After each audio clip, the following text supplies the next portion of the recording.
Olá, amigos ouvintes! Bem-vindos a mais um episódio do nosso podcast, onde mergulhamos nas verdades eternas da Bíblia de forma honesta e transformadora. Hoje tenho o prazer de receber novamente o meu amigo André, um homem de fé profunda e sabedoria que sempre nos inspira. André, que bom ter você aqui de novo. Como você está, irmão?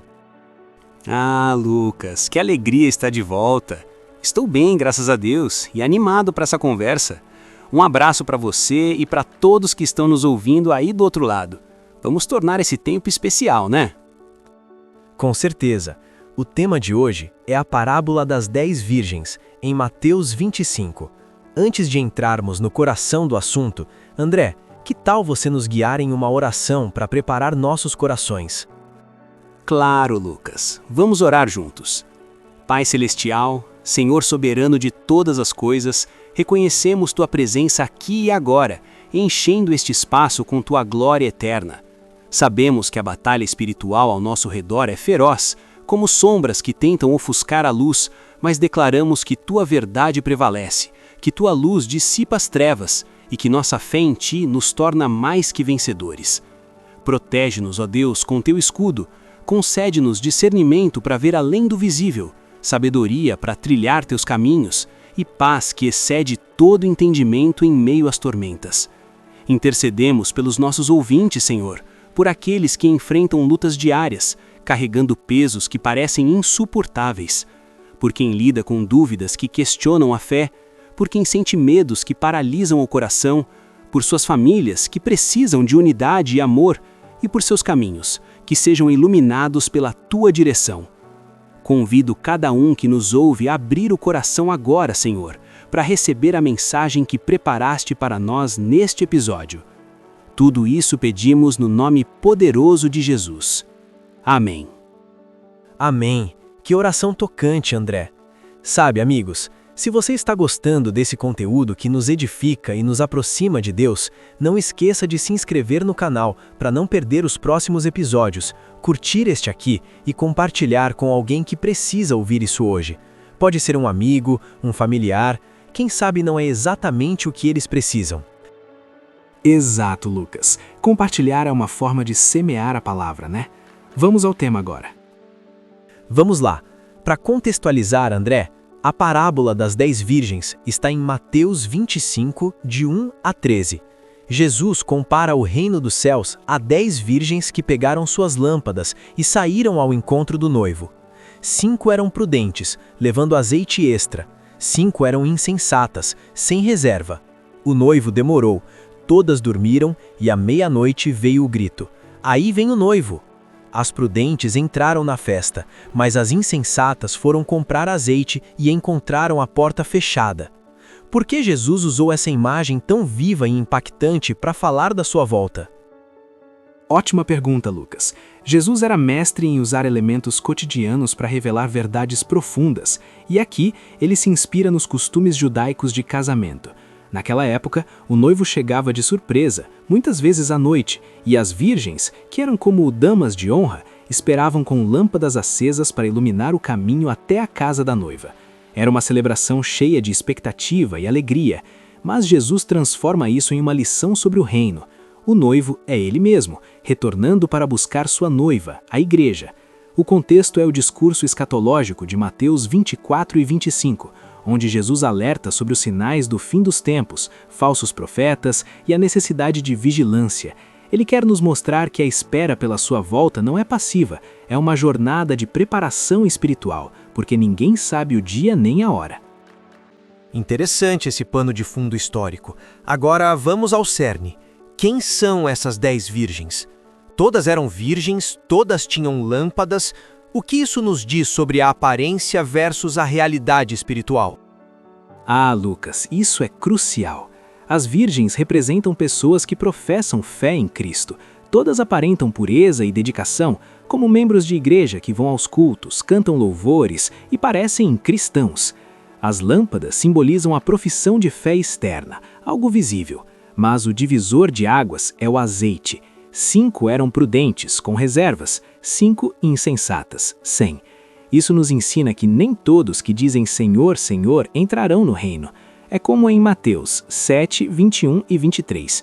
Aparência espiritual não basta, precisamos de substância interna. Pense em igrejas lotadas hoje.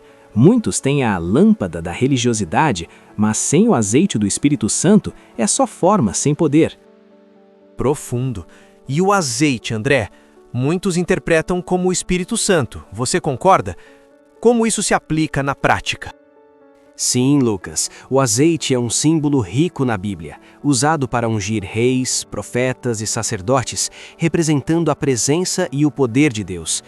Aqui, ele aponta para o Espírito Santo, que ilumina nossa vida interior, como em Zacarias 4:6.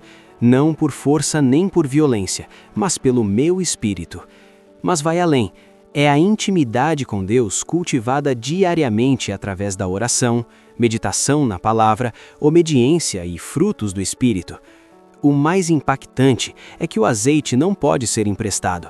As insensatas pediram às prudentes, mas ouviram: não, pois pode faltar a nós e a vós.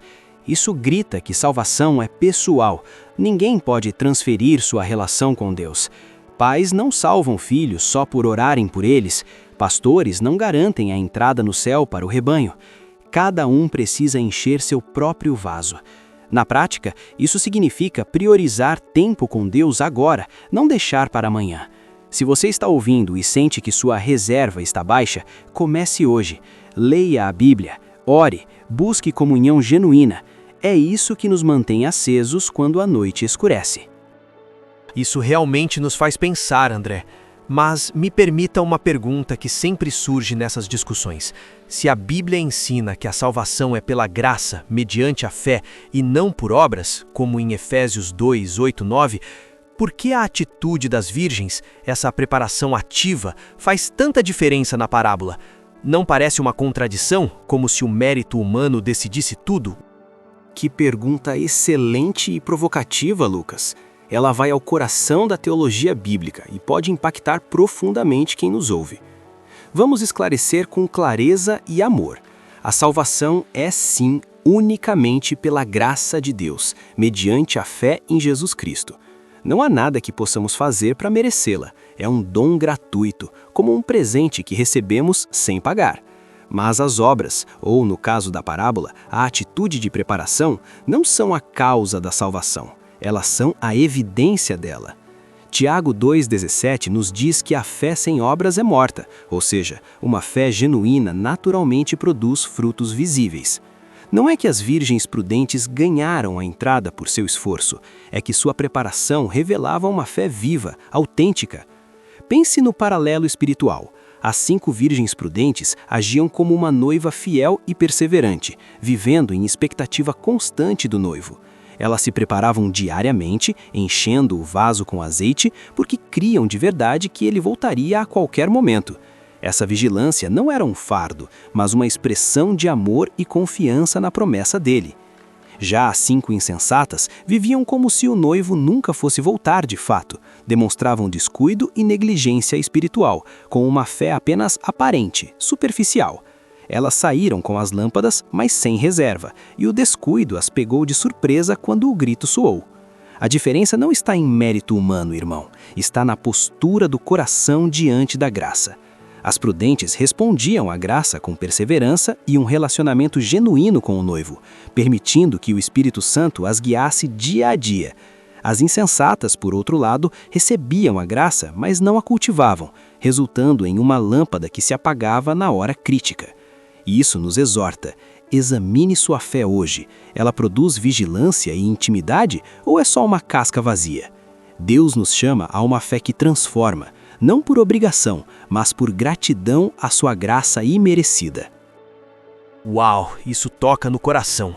E o fato de todas dormirem, isso indica fraqueza ou preguiça espiritual? Não necessariamente, Lucas. O sono aqui não é condenação, é realismo. Todas dormiram porque o noivo demorou. Representa o passar do tempo, a rotina da vida, os séculos desde a ascensão de Jesus. Pedro fala em 2 Pedro 3 sobre escarnecedores dizendo: onde está a promessa da sua vinda? O sono é o cansaço natural da espera, como nós enfrentamos fadiga no dia a dia. O problema não foi dormir, mas acordar despreparado. Deus entende nosso cansaço. Ele descansou no 7º dia, mas nos alerta contra a negligência. Lição: use o tempo de sono, a rotina, para acumular azeite, não para esvaziar o vaso. Vigilância não é ansiedade constante, mas prontidão constante. Faz sentido. Agora o momento dramático, o grito à meia-noite. Aí vem o noivo. Por que a meia-noite e o que isso significa para nós? A meia-noite simboliza o inesperado, o momento de crise, como em Êxodo 12, com a morte dos primogênitos, ou em Atos 16, com o terremoto na prisão de Paulo. É o juízo repentino, a volta de Cristo como ladrão na noite, como em 1 Tessalonicenses 5:2. As prudentes apararam as lâmpadas e entraram. As insensatas correram para comprar, mas era tarde. Isso nos avisa: não haverá segunda chance pós-chamada. A preparação é agora, em tempos de paz. Pense nas crises atuais. Pandemias, guerras, incertezas, são gritos que nos despertam. Se sua lâmpada apagar na hora H, não dá para comprar fé de última hora. É um chamado urgente à introspecção. Seu azeite está cheio? Forte isso. E a porta fechada, André? Senhor, abre-nos. Mas ele diz: não vos conheço. Por quê? Essa é a parte mais solene, Lucas. A porta fechada é o juízo final, como em Gênesis 7, quando Noé entrou na arca e Deus fechou a porta. Não é rejeição arbitrária, é consequência da ausência de relacionamento. Não vos conheço, ecoa Mateus 7:23. Não é ignorância, mas falta de intimidade. Deus não quer religiosos performáticos, quer filhos que o conhecem e são conhecidos por ele, como em João 10:14. Eu sou o bom pastor, conheço as minhas ovelhas. As insensatas tinham lâmpadas, mas sem azeite, sem vida verdadeira. Lição: busque relacionamento autêntico, não ritual. Hoje, muitos trocam oração por redes sociais, intimidade por entretenimento. A porta ainda está aberta, entre enquanto há tempo. Como isso se aplica à igreja de hoje, André, com tanta superficialidade ao redor?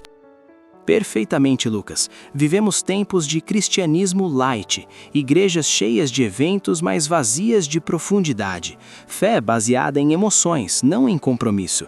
A parábola nos chama ao arrependimento, vigie contra a complacência, como em Apocalipse 3:16, onde Deus vomita os mornos. Aplicações práticas. Cultive hábitos diários, devocional, jejum, serviço ao próximo. Pais, modelem intimidade para os filhos. Líderes, priorizem discipulado sobre números. Em um mundo distraído por tecnologia e materialismo, seja prudente, encha seu vaso. Não é sobre medo, mas sobre amor. Prepare-se para o noivo que ama você. Que mensagem transformadora. André, uma palavra final para os ouvintes? Sim, Lucas. Amigos, a parábola das 10 virgens não é para assustar, mas para despertar. Examine seu coração. Há azeite suficiente? Busque a Deus hoje, cultive essa intimidade. Que ninguém seja encontrado despreparado quando o grito soar. Reflita nisso esta semana. O que você pode fazer para encher seu vaso? Obrigado, André. Foi edificante. Ouvintes, se isso tocou você, inscreva-se no canal para mais conteúdos assim, curta o episódio e compartilhe com quem precisa. Até o próximo!